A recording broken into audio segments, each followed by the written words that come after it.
অভিনেত্রী মাহিয়া মাহি গত ৩ বছর রাজনীতিতে হয়ে উঠেছেন নেত্রী। রাজনীতির মাঠে বেশ সরব তিনি। বাংলাদেশ আওয়ামী লীগের সক্রিয় কর্মী হিসেবে নিজেকে দাবি করে এসেছেন। করেছেন জাতীয় সংসদ নির্বাচনও। প্রায় সময়ই রাজনৈতিক সভা-সমাবেশ প্রচার করতে দেখা গেছে তার ফেসবুক প্রোফাইলে। তবে ৫ আগস্টের পট পরিবর্তনের বেশ কিছুদিন আগে থেকেই একেবারে নীরব হয়ে যান এ নায়িকা।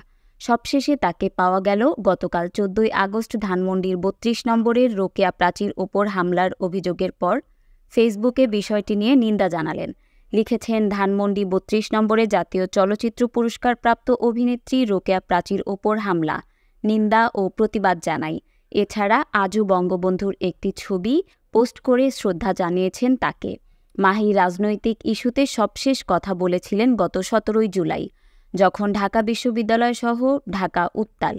সেদিন সন্ধ্যায় জাতির উদ্দেশ্যে সাবেক প্রধানমন্ত্রী শেখ হাসিনা ভাষণ দেবেন এমন একটি সংবাদ কার্ড শেয়ার করে লিখেছিলেন, সমাধান হোক।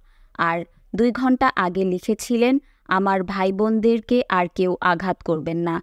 মূলত বৈষম্য বিরোধী ছাত্র আন্দোলনের শিক্ষার্থীদের উদ্দেশ্যেই এ স্ট্যাটাস ছিল বলে ধারণা করা হয়। গত ১ মাসে পরিমণির সন্তানের জন্মদিন ও বান্ধবীর বিয়ের পোস্টের বাইরে আর কোনো কিছুতেই ছিলেন না মাহি। নুসরাত, নিউজ ডেস্ক, নগর বার্তা।